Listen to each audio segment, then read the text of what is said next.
situasi yang dibuat oleh kedua tim yang perang. Di lain sisi, Lufre Halcyon berhasil mendapatkan poin eliminasi tambahannya. 5 tim tersisa 11 orang doang yang masih hidup. Kita lihat masih ada Boss. Coba ada pelontar. Duar.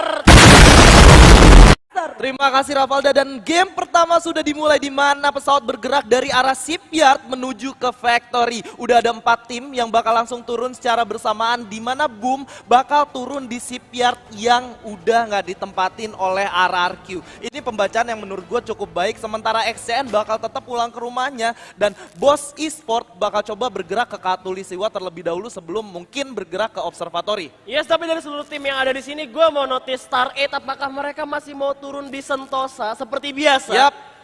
Dan kalau kita lihat udah ada dia. Udah ada di arah Sentosa, tapi nggak semudah itu Ferguso. Udah ada satu tim yang sekiranya bakal menghambat pergerakan mereka sebelum bisa langsung masuk ke daerah Sentosa. Ini game pertama, jadi kalau misalkan buat Star 8 turun di Sentosa terus mungkin gak jadi masalah. Tapi kita lihat daerah Peak nampaknya udah ada perang kali di Dranix. Vendetta udah ketemu dengan tim dari Lufre nampaknya. Udah ada open fire dari seorang Delta. Di sini udah melihat Bang yang gak memiliki senjata, sementara udah ada pergerakan dari sebelah kanan juga dari seorang Devil tentunya.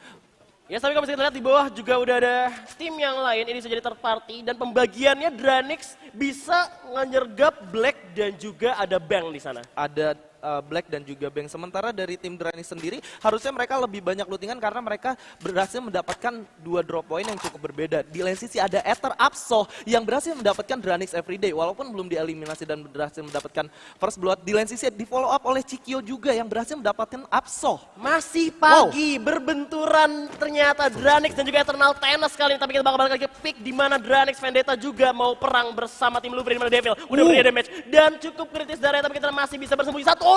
Bang berhasil di knockdown ternyata oleh Devil. Ya, bakal langsung di rush begitu aja nampaknya, sementara Devil bakal coba untuk menahan pergerakan dari atas. Lufre Black udah terlihat di sana, bakal coba ditahan oleh seorang Devil, bakal melakukan medikasi terlebih dahulu, bakal bahaya banget buat Lufre mengingat mereka udah kehilangan 1 playernya. Early yang bagus banget. Kalau lihat tadi senjatanya udah yang namanya SM8 dan Devil sekali lagi berhasil memulangkan Bang ke lobby nampaknya. Iya, dan kita bakal beralih sedikit di mana Black nggak memiliki apa-apa, bakal coba untuk mundur terlebih dahulu. Medkit gak ada, sementara Eliza memiliki 2 medkit, 0 granat dan gak ada helmet sama sekali. Ini artinya kalau mereka menarik mundur, Dranix lebih memiliki resource yang cukup.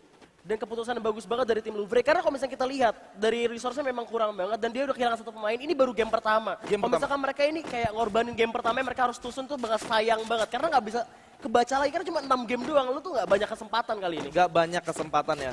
Oke, sementara udah ada terlihat ada tembakan ke arah Tong. Karena memang kalau ngomongin Tong itu agak sedikit berbahaya kalau mau dilewatin ya. Iya memang, kadang-kadang kalau nggak temen juga sendiri bisa bikin bahaya. Iya, kadang gue juga suka latah kalau misalkan ada yang lewat situ mau temanmu musuh gue tembak juga. Iya, soalnya kita kebiasaan. Ada insting aja gitu. Benar, cuma kalau misalnya kita lihat di daerah map kali ini belum ada tim lagi berbenturan, ternyata ada 1 tim yaitu Eternal Thanos yang berdekatan dengan Minions ya. Yang berdekatan dengan Minion Esport ya. Iya, dimana Star 8 masih ada di rumahnya Sentosa. Dan kalau misalkan mereka mau lakukan rotasi ke arah Mars Electric udah ada musuh, mau ke Captain juga udah ada musuh. Oke, dan zona pertama ternyata masih belum keluar nih. Masih benar-benar saling looting aja, dan Boom Cerberus yang udah melakukan rotasinya ke daerah plantation di sini. Mereka udah benar-benar berhasil mendapatkan shipyard dan bullseye sendirian. Ini artinya mereka udah memiliki resource yang sangat cukup untuk fight dengan musuhnya kalau emang harus ketemu di tengah jalan. Sebenarnya kalau misalkan hal kayak gini yang gak gue suka adalah ketika itu zonanya udah semakin kecil dan timnya masih banyak banget, nanti itu malah jadi keberuntungan siapa tim yang dapat zonanya. Oke, dan kita bakal ngeliat gimana zonanya ternyata bakal berpusat di Clock Tower. Ini artinya tim dari Onyx sendiri harusnya kalau mereka stay di Clock Tower bakal diuntungkan. Kenapa? Kalau di Clock Tower sendiri memang udah ada pembaca zona. Kalau mereka stay di sana, nunggu zona berikutnya nutup, mereka bisa baca, otomatis mereka dapat zona ketiga. Kalau mereka dapat zona ketiga, chance mereka buat masuk ke top 5 itu lebih besar lagi. Apalagi zonanya ke Clock Tower. Nah, sementara kita bakal ngeliat potential fight yang ada di antara Dranix dan juga Minion Esport. Di lain sisi, ada Onyx yang secara perlahan mulai mendekat ke arah kedua tim tersebut. Dan BSC yang bakal bertemu dengan Boss. Di lain sisi juga ada Lufre dan ada Boom yang bakal sangat berdekatan maksud gue. Tapi gue rasa ini bakal nge-hold dulu sih posisinya. Mereka bakal nyiapin buildingnya dulu. Kalau misalnya kita bicara factory itu, misalkan kita dari arah Pochinok ke factory, berarti itu arahnya tuh kayak lebih ke lower ground. Oke, kita lihat sini udah ada tembakan nampaknya dari seorang Amek ke arah tim Dranix nampaknya. Jody udah bener-bener sedikit terkena hit.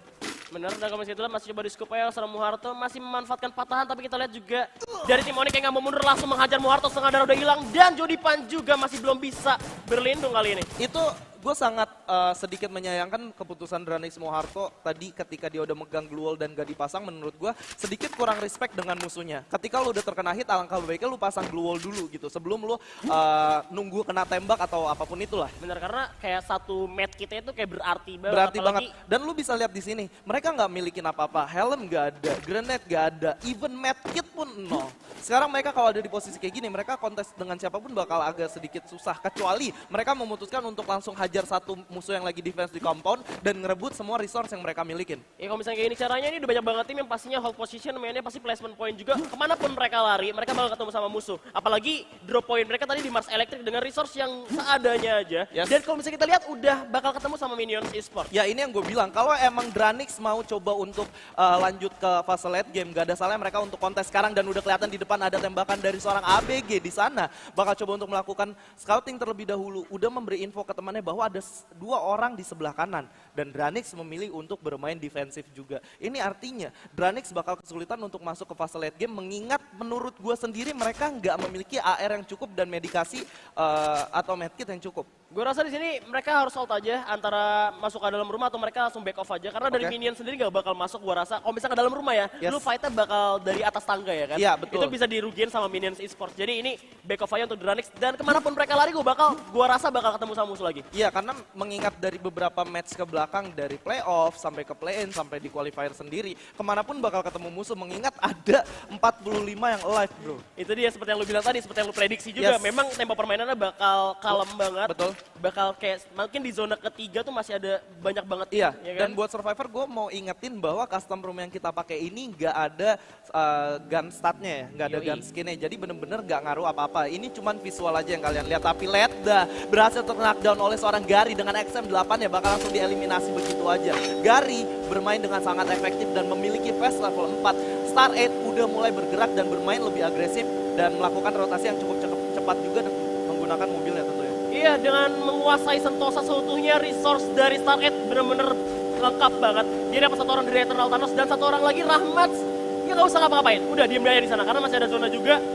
Nanti mungkin zona berikutnya kalau misalnya udah gak dapat zona ya baru lu pindah tempatnya. Dan Stargate masih mencari di mana karena mereka nggak berhasil eliminasi satu tim pun ya kan. Yes, dan gue mau sedikit berbicara tentang update terbaru nih. Gue suka banget gimana Garena bekerja sama dengan Ragnarok ya. Itu ada skin, udah ada fight ternyata di sana, di mana Cupai berhasil ter-knockdown. Udah ada fight antara tim Dranix. Oke, udah ada spawn grenade juga. Bener, dan Delta udah ter-knockdown kayaknya. Udah ada glue wall juga dipasang oleh seorang Devil dengan Groze bakal coba untuk menyelamatkan. Dan ternyata Muharto berhasil dijatuhkan. Perang saudara ternyata kali ini. Atau di shotgun dari Devil. M1887 berhasil menumbangkan seorang Everyday. Bakal ditembak lagi. Cikyo juga terjatuh. Masih bisa on-play dari Devil. 5 poin kill diamankan sendiri oleh seorang Devil. 5 poin eliminasi oleh seorang Devil dengan double barrel shotgunnya. Lu bisa lihat gimana 180 derajat yang dilakukan oleh mereka tadi.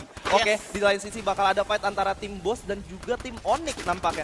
Iya, bakal berbahaya lagi kali ini. Kita lihat udah ada tembakan dari seorang Ngana dengan SM8 nya. Dan kita lihat udah ada pergerakan dari Altayo yang coba untuk follow up tim Onyx kali ini. Di mana Bang Iki udah ngebagi tugasnya. Mereka udah ngebagi tugas di Clock Tower dan ini adalah rumahnya dari Onyx. Yap, ini bakal bahaya banget buat tim Boss Esports.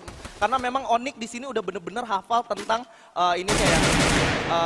Obstacle-obstacle yang ada gitu. Bener, mereka udah menguasai Clock Tower seutuhnya, tapi kita Cupai juga nggak mau buru-buru. Masih ada Tayo di bagian bawah, udah pakai AK-47-nya. Dan udah nge-spot juga ada di rumah hijau. Dan di sisi lain Star 8 bakal datang. Oh, ada Star 8 yang bakal nembakin ke arah Onyx. Tayo yang bakal kesulitan di sini. Di mana Tayo bakal ditembakin dari dua arah yang berbeda. Masih bisa survive. Lu bisa ngeliat gimana perputaran Tayo dengan PD-nya yang udah mengetahui mapnya. Bakal dihit dari mana, dia sembunyi di tempat yang gak kelihatan sama orang. Ada fight antara Iki dan juga seorang Kojak di sini tentunya.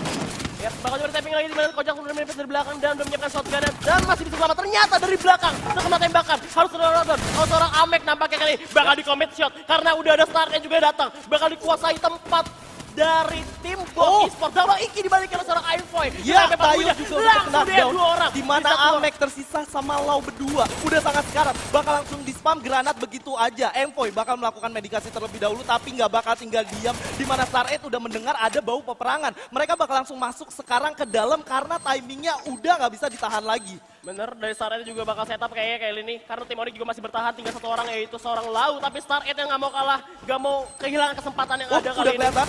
Bakal langsung ditembak begitu aja. Ada respon bola yang cukup baik di sini. Lau tersisa sendirian. Bakal bahaya banget. Gary berhasil mendapatkan eliminasi terakhir atas Onyx. Bakal ada fight 4 lawan 3 antara Onyx dan juga Starlight. Bakal berbahaya banget kalau mereka ngedrag ke fight yang jarak dekat. 4 lawan 3. Iya, dan kalau misalnya kita ingat, ini Starlight udah ngumpulin lootingnya di Sentosa. Gue rasa lootingnya lebih bagus daripada Boss Esports. Langsung dibantuin dari kanan ada tembakan. Gary dengan shotgunnya berhasil dijatuhkan oleh seorang Icepoint. Tapi kita lihat, bakal dibantu. Oh my god. Tinggal satu orang dari Starlight. Apakah bisa dari Boss Esports untuk memenangkan pertarungan kali ini? Pasti Decoy. Zexia berhasil menjual satu lagi dari Boss Esports. Oke, bakal coba revive terlebih dahulu di sini. Bakal coba untuk komit, ditembakin begitu aja. Tersisa satu orang, 2 lawan 1 nampaknya harus lebih berhati-hati lagi di sini. Oh, mereka respect. Mereka bakal melakukan healing terlebih dahulu dan merevive teman-temannya. Tapi Ngana berhasil knockdown dari jauh. Ada Dranix, Vader. Vendetta dari kejauhan. Holy. Oh my god, Zixia tapi di sini dari Starlight sendiri udah ngamanin 4 poin eliminasi dan dia harus mundur dulu ngamanin placement poinnya. Mungkin bisa ke bawah Clock Tower biar aman. Oke, bakal coba untuk mundur terlebih dahulu nampaknya ya. Dan 3 poin eliminasi yang didapatkan oleh Boss Esports. Tadi kalau kita lihat sebenarnya fight-nya cukup hectic di mana Envoy udah berhasil mendapatkan 2, tapi dieliminasinya sama tim Starlight juga. Dan sekarang ketika mereka udah mulai fight, datang lagi satu tim lagi. Ini bener-bener Starlight Zexia bener-bener menggunakan timing yang pas banget untuk kabur. Bener, timingnya pas untuk berpindah tempat dan tadi sebenarnya Boss itu masih sisa 3 orang. Kalau misalkan Dranix gak ada, itu nggak mungkin kehilangan lagi 1 orang Ana. Iya, betul. Dan sangat disayangkan gak worth it gitu loh fight di sana.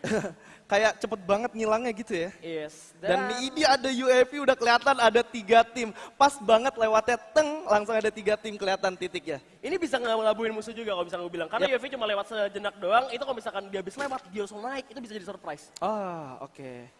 Tapi kalau misalnya kita lihat di sini Bumi masih nge-hold position juga dan dari Boss ad hoc kali ini yang masih utuh 4 orang karena masih dalam zona juga ngapain keluar kita hold position aja teman ini bisa diuntungkan juga oleh Boom Esports ya Boom Cerberus karena mereka ada di high ground kali ini. Yes, betul banget dan ini bakal menjadi late game yang cukup sulit menurut gue mengingat masih ada 10 tim yang hidup. Dan kita lihat di sini ada XCN bakal menembak ke arah tim Boom yang datang dari belakang. Bakal diserang. Dan kita lihat juga ada blok ad hoc yang belum mau masuk ke dalam peperangan. Tapi kita lihat di sini juga ada Dranix Vendetta yang udah mendengar suara tembakan dari peperangan yang ada di Bima Sakti Trek. Zona juga bakal menutup. Dan kita lihat bakal kemanakah zona berikutnya. Oh my god, karena tim Louvre. Dan mereka perang di luar zona kali ini, Cai. Iya, bakal langsung ada tembak-tembakan di mana Guns bakal coba untuk mundur terlebih dahulu. Karena bot yang terpancing untuk fight juga. Udah kelihatan ada di depan bakal coba ditembak oleh seorang Dooms di sini. Masih nggak menghasilkan apa-apa. Long fight yang membuang resource cukup banyak. Gak cukup baik buat ketiga tim yang fight di sini. Karena mereka ada di luar zona dan gak mendapatkan apa-apa. Ya kalau misalnya lo lihat ini udah ada Dranix juga yang nungguin dari luar dan Boom juga udah menerima damage begitu banyak seorang Guns masih berlindung diri di balik batu kali ini. Dan kita lihat masih ada Mocha yang masih berusaha untuk meratakan pemain dari Boom Cerberus yang dimana mereka ini harus mikir lagi karena zonanya nggak ada pada mereka.